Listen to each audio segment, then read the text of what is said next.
Je passe la parole à Claire Schweitzer.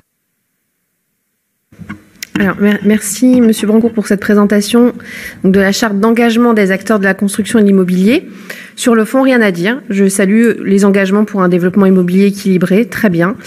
Mais j'avoue avoir quelques doutes sur l'utilité et l'impact réel de cette charte non contraignante, et on l'a souligné, je crois, pour certains en commission, qui finalement n'engage les signataires qu'envers eux-mêmes. On dit souvent que les promesses n'engagent que ceux qui les écoutent.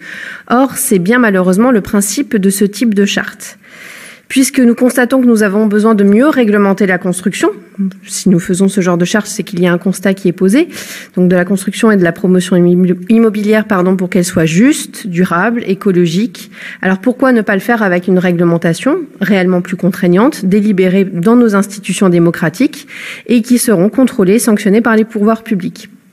Pourquoi encore laisser les acteurs privés se faire ainsi leur propre loi et contrôle alors qu'ils sont essentiellement motivés, je pense que c'est ce que sous-entendait Corinne Bouchoux, par le profit et la croissance et non pas par l'intérêt général, contrairement à notre Assemblée.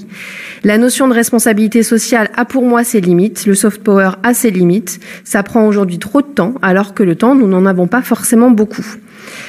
À l'heure où Angers connaît de réelles difficultés en termes de logement, que les logements étudiants construits par les promoteurs privés restent hors de prix pour les plus précaires, que la pertinence de certaines opérations immobilières de réhabilitation de sites particuliers questionne, cette charte laisse un goût d'inachevé.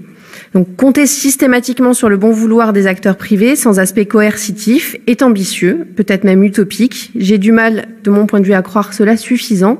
Donc, je vous le demande, Monsieur le maire, Monsieur l'adjoint, comment comptez-vous vous assurer réellement du respect des engagements pris?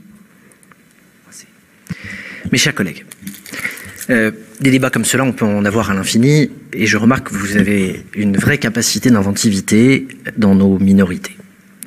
Quand on fait rien, vous nous dites que ce serait souhaitable de faire quelque chose. Et quand on fait quelque chose, vous nous dites qu'il ne faut pas le faire comme ça.